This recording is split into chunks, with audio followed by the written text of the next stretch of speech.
Oi, meu nome é Padre Mike Schmitz e você está ouvindo o podcast A Bíblia em um Ano, onde encontramos a voz de Deus e vivemos a vida através das Escrituras.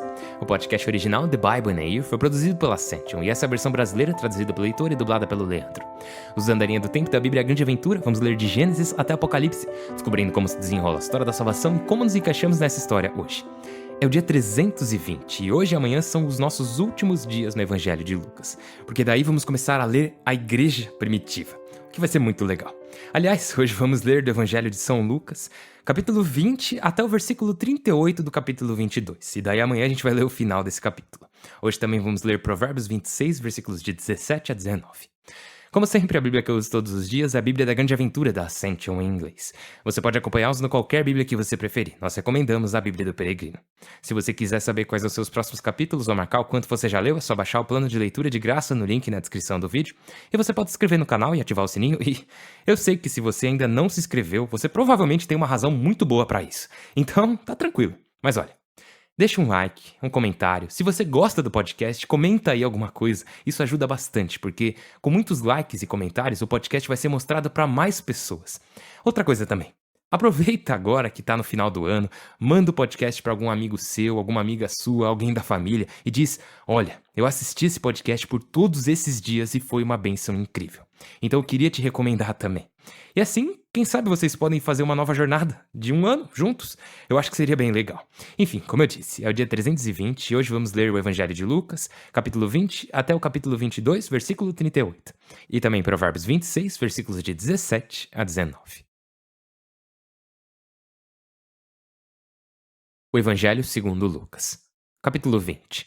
Autoridade de Jesus. Certo dia, enquanto ensinava no templo e anunciava a boa notícia ao povo, apresentaram-se os sumos sacerdotes e os letrados com os senadores e lhe disseram: "Com que autoridade fazes isso? Quem te deu esta autoridade?" Respondeu-lhes: "Eu também vos farei uma pergunta, para que me respondais. O batismo de João vinha de Deus ou dos homens?" Eles discutiam entre si.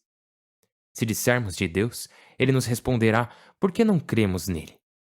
Se dissermos dos homens, o povo em massa nos apedrejará, pois estão convencidos de que João era profeta.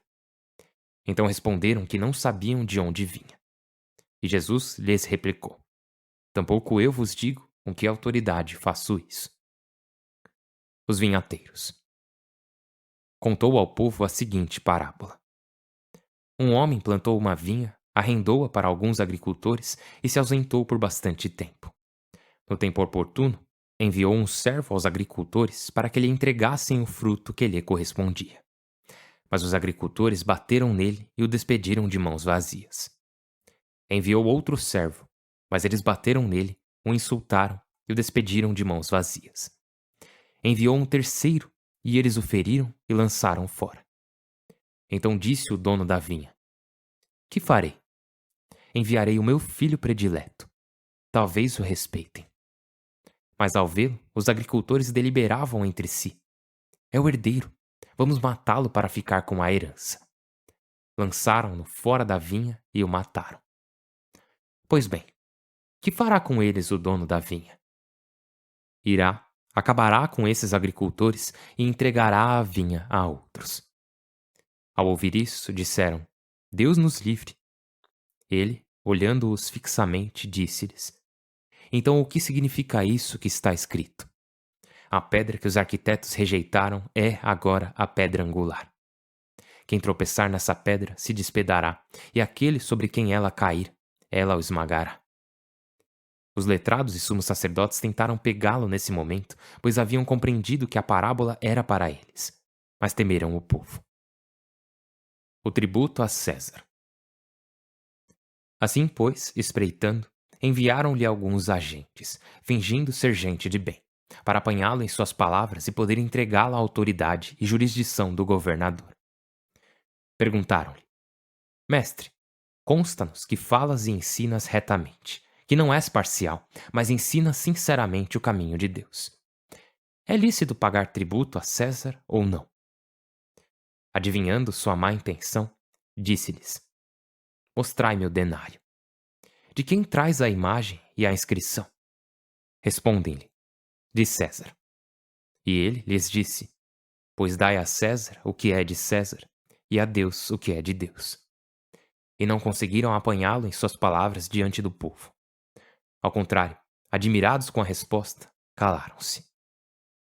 A ressurreição. Então se aproximaram alguns saduceus que negam a ressurreição e lhe perguntaram: Mestre, Moisés nos ordenou que se um homem casado morre sem filhos, seu irmão case com a viúva para dar descendência ao irmão defunto. Pois bem, eram 7 irmãos. O primeiro casou e morreu sem deixar filhos.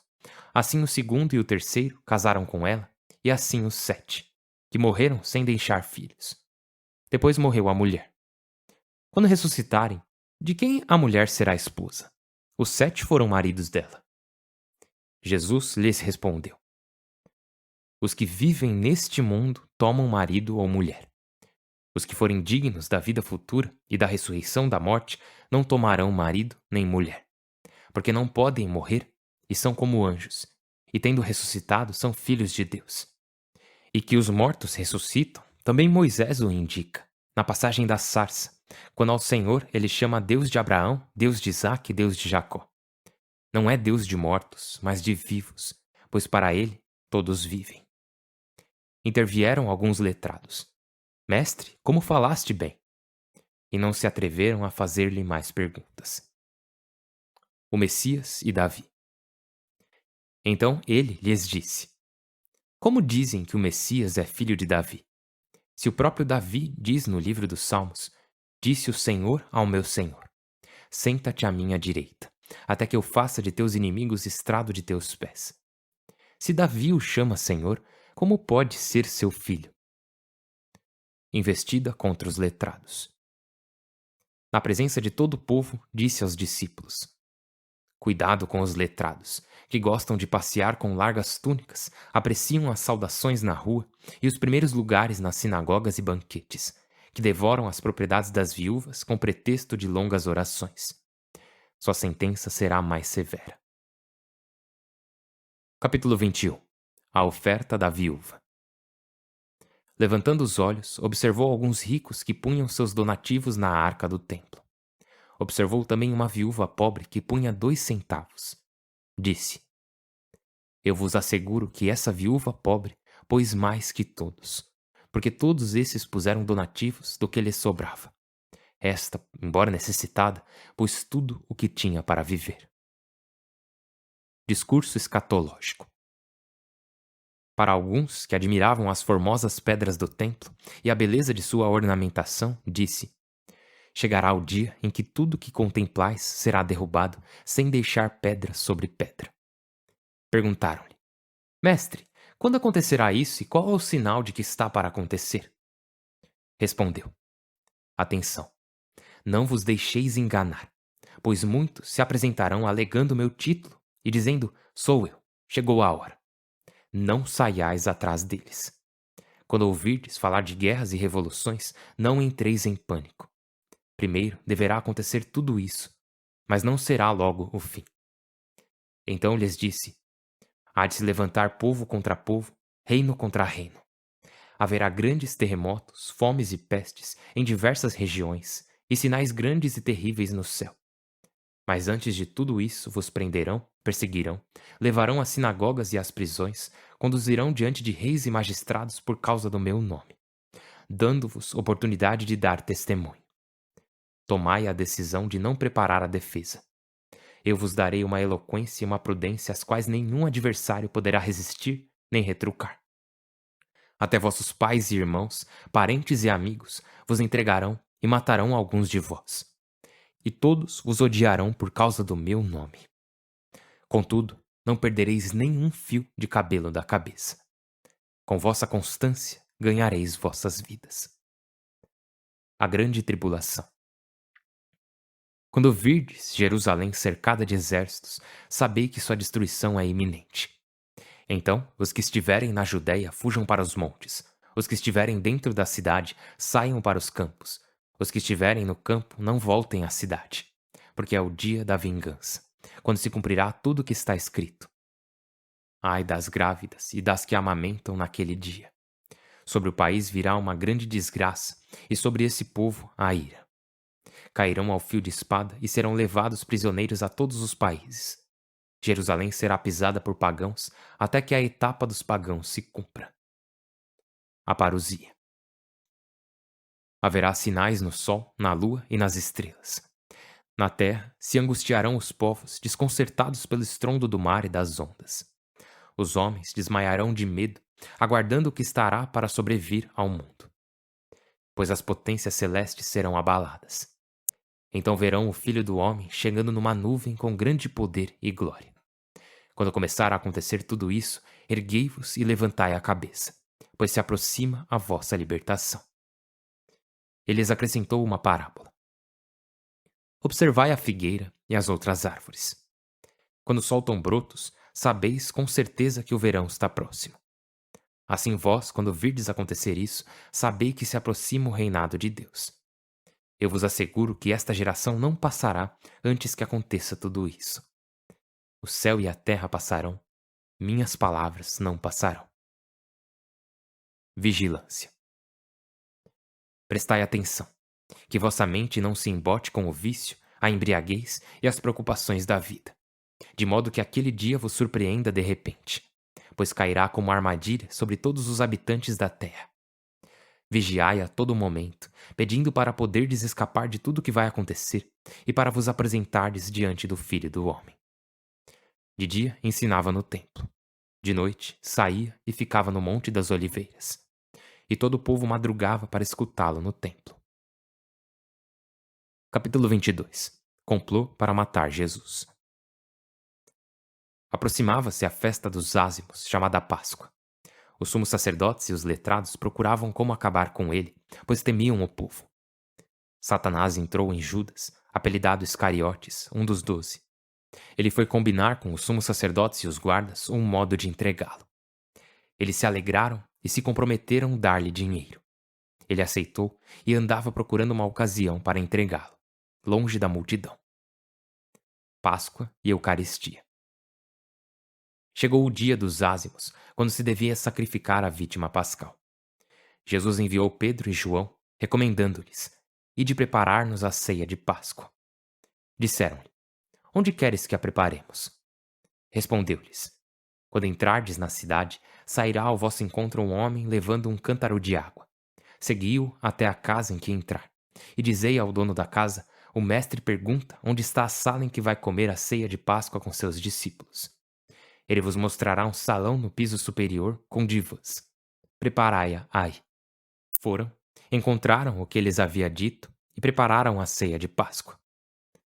Quando chegou a hora, pôs-se à mesa com os apóstolos e lhes disse: Como desejei comer convosco esta vítima pascal antes de minha paixão.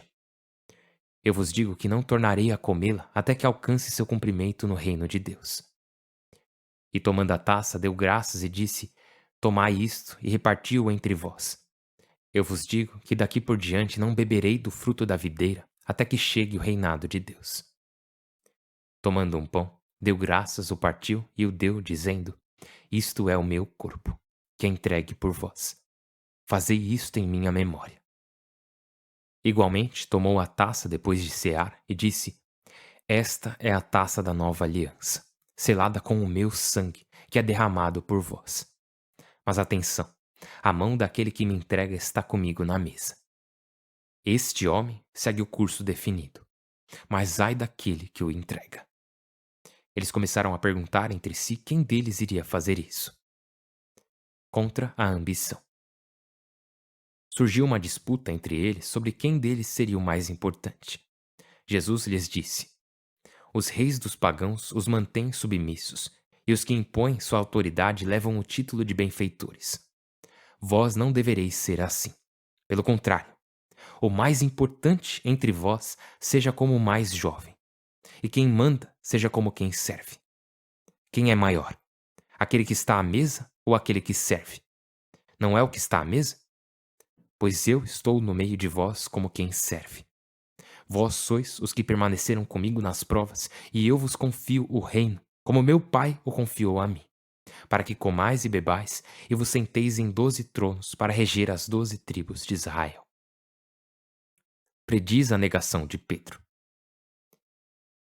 Simão, Simão, eis que Satanás vos reclamou para peneirar-vos como trigo. Mas eu rezei por ti, para que a tua fé não falhe.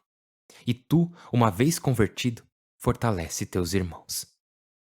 Respondeu-lhe: Senhor, contigo estou disposto a ir até a prisão e a morte. Replicou-lhe: Eu te digo, Pedro, que hoje o galo não cantará antes que tenhas negado conhecer-me. E disse-lhes: Quando vos enviei sem bolsa, nem sacola, nem sandálias, faltou-vos alguma coisa? Responderam: Nada. Disse-lhes: Pois agora, quem tiver a bolsa, leve também sacola. Quem não a tiver, venda o manto e compre uma espada. Digo-vos que se cumprirá em mim o que está escrito: Foi tido por malfeitor. O que se refere a mim está chegando a seu fim. Disseram-lhe: Senhor, aqui há 2 espadas. Respondeu-lhes: É o suficiente. O livro de Provérbios, capítulo 26, versículos de 17 a 19. Agarra um cão pelas orelhas quem se mete em briga alheia. O insensato dispara dardos inflamados e flechas mortais. Assim é quem engana seu amigo e logo diz: Foi de brincadeira. Pai Santíssimo, nós te louvamos e glorificamos. Muito obrigado pela tua palavra. Obrigado por nos dar essa oportunidade de caminhar com Jesus enquanto ele se aproxima mais e mais de entrar em sua paixão. Senhor, obrigado por nos permitir ouvir o verdadeiro valor das coisas, o verdadeiro valor de tudo que é entregue a Ti, o verdadeiro valor de quando oferecemos não apenas os nossos primeiros frutos, mas os nossos últimos frutos e os colocamos em Tuas mãos. Nos ajude a estar vigilantes, nos ajude a estar atentos, nos ajude a estar despertos, nos ajude a não baixarmos nossa guarda e cair na armadilha de simplesmente pensar ou acreditar que essa vida nunca terá um fim, mas nos ajude a estar vigilantes e atentos, a vigiar por Ti hoje e sempre. Fazemos essa oração por Jesus Cristo, nosso Senhor. Amém. Em nome do Pai, do Filho e do Espírito Santo. Amém. Às vezes, como você já sabe, né? Depois de 320 dias, você já tá careca de saber que às vezes tem alguns provérbios que nos pegam de surpresa, né? E os 2 que vimos hoje são assim. No versículo 17 diz lá: Agarra um cão pelas orelhas quem se mete em briga alheia. Pois é. Cuida da sua vida. É uma das lições que tá passando aqui, né? Que se você tá se metendo numa briga que você não sabe, é que nem pegar nas orelhas de um cachorro que você não conhece. Você não sabe se ele vai avançar em você ou algo assim. E o outro provérbio, nossa, é muito bom. Diz lá: O insensato dispara dardos inflamados e flechas mortais. Assim é quem engana seu amigo e logo diz: Foi de brincadeira. E nossa, olha isso. Fala se não é verdade isso aí. E pensa, o livro de Provérbios foi escrito há não sei quantos mil anos atrás, mas você lê isso aqui e se assusta com o quanto ele é atual. Porque a gente ainda faz esse tipo de coisa. E você vai, fala algo e depois, eu tava zoando, é brincadeira, né? Você dá uma provocada, uma alfinetada em alguém e depois fala que tava brincando. E assim, tem coisas que são engraçadas e tem coisas que não são engraçadas. Tem coisas que você sabe que a pessoa não se importa de brincar com aquilo.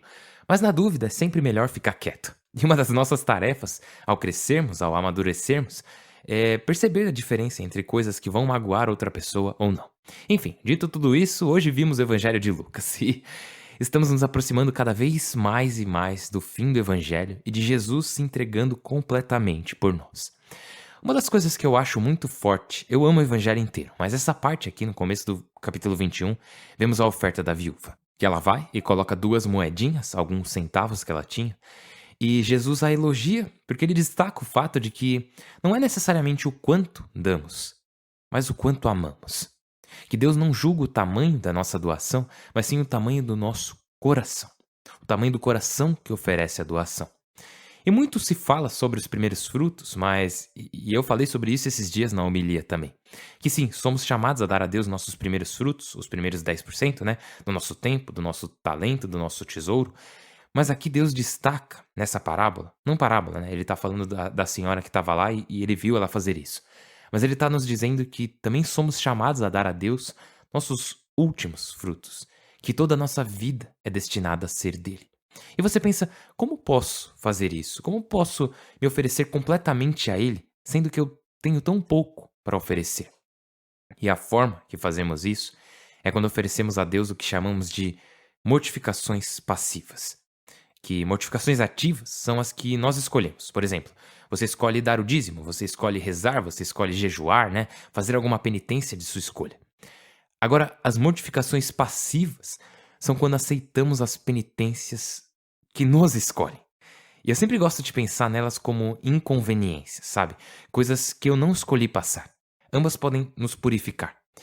E parece que os primeiros frutos são bons, a mortificação ativa, aquela que planejamos, que escolhemos fazer, ela é muito boa para purificar nossos corações. Mas as purificações passivas também são boas. Elas purificam bastante nossos corações e elas são aquelas em que dizemos: Ok, Senhor, isso aconteceu comigo, eu não queria passar por isso, mas eu vou cooperar contigo e continuar. Agora, a última coisa, tem uma oração no final do capítulo 22, ou mais ou menos no meio, eu acho, do capítulo 22, onde Jesus se volta para Pedro e diz: Simão, Simão, eis que Satanás vos reclamou para peneirar-vos como trigo, mas eu rezei por ti para que a tua fé não falhe. E tu, uma vez convertido, fortalece teus irmãos. E é muito incrível, porque ele diz: Simão, Simão, eis que Satanás vos reclamou para peneirar-vos. Ou seja, é no plural, né? Satanás reclamou todos vocês, todos os discípulos, todos os apóstolos, para que ele possa peneirar-vos como trigo. Mas então no próximo versículo, Jesus vai para o singular. Mas eu rezei por ti, Pedro, para que a tua fé não falhe. E tu, uma vez convertido, fortalece teus irmãos. E é incrível a forma como Jesus prevê a traição de Pedro. Ele prevê a falha dele. E ele diz: Satanás quer vocês. Satanás quer todos vocês. E essa é a verdade. Todos nós temos um inimigo. E esse inimigo deseja que todos nós sejamos levados. Ele deseja que cada um de nós tenha sua fé roubada. Ele deseja destruir cada gota de amor que temos uns pelos outros e cada gota de amor que temos por Deus em nossos corações. Ele não quer nada mais do que roubar, matar e destruir a todos nós. Então Jesus vai e diz: Mas eu rezei por ti, Pedro. E esse é o papel do Al-Habayit, né? O papel de Pedro como primeiro papa, que também é o papel dos outros papas, mas aqui em particular, no capítulo 22 de Lucas, era o papel do primeiro papa, Pedro. Mas eu rezei por ti, para que a tua fé não falhe. E quando você voltar, né? Quando você voltar para mim, fortaleça seus irmãos. E pensa no quão incrível isso é, porque quando as provações vierem, quando as perseguições e as tentações aumentarem, e quando eles fracassarem, Pedro pode dizer a eles: Pessoal, confiem em Jesus. Vocês podem confiar nele em tudo. Aí eles podem perguntar: Mas como você tem tanta certeza? E Pedro responde: Como eu tenho tanta certeza? Bom, na noite que meu melhor amigo mais precisava, eu o abandonei. Eu virei minhas costas. Eu disse até que não o conhecia. Então, por ele ter me restaurado, o fato de eu estar aqui já é um testemunho de que podemos confiar em sua misericórdia. Pedro, ele se torna um exemplo da misericórdia de Deus, de que podemos permitir que Deus nos ame, mesmo em meio ao nosso fracasso. Não é um exemplo de alguém impecável, alguém com uma santidade perfeita, de alguém que nunca errou. Meio que tipo, Simão Pedro não pode alegar: eu tenho esse cargo porque eu era perfeito e santo e Deus me deu ele. Não, ele não pode alegar isso. Ele só pode alegar a graça de Deus. Ele só pode alegar que, quando eu estava no meu pior momento, no meu momento de maior fraqueza, Deus estava lá por mim.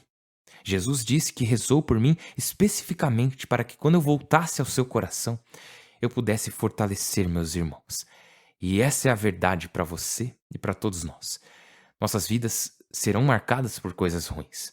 Pode até haver algum pecado de escândalo ou outro grande pecado que fez parte da sua história, mas Jesus aqui, e eu te convido a ouvir as palavras de Jesus para o primeiro Papa como palavras para você, dizendo: Eu estou rezando por você, para que mesmo que você tenha cometido um grande erro, eu estou rezando para que, quando tudo isso passar e você voltar a mim, você fortaleça seus irmãos e deixe-os sabendo que a minha misericórdia é sem fim e que eu ainda os amo. Porque agora, mesmo que você esteja no fundo do poço, na sarjeta, e seja tudo culpa sua, mesmo que você tenha todas essas feridas, sejam elas por algo que você mesmo fez ou outra pessoa fez a você, a verdade é que aqui Jesus está dizendo: Eu estou rezando por você. Eu estou rezando para que você volte e confie no meu amor, confie na minha misericórdia, confie em mim. Então eu, Padre Mike, também estou rezando por você e eu peço que você reze por mim para que, quando esse dia chegar, e se Deus quiser ele nunca chegue, mas caso chegue, que possamos voltar ao Senhor e nos fortalecer uns aos outros. Estou rezando por você, por favor, reze por mim. Meu nome é Padre Mike e eu mal posso esperar para te ver amanhã, no nosso último dia no Evangelho de Lucas. Deus abençoe.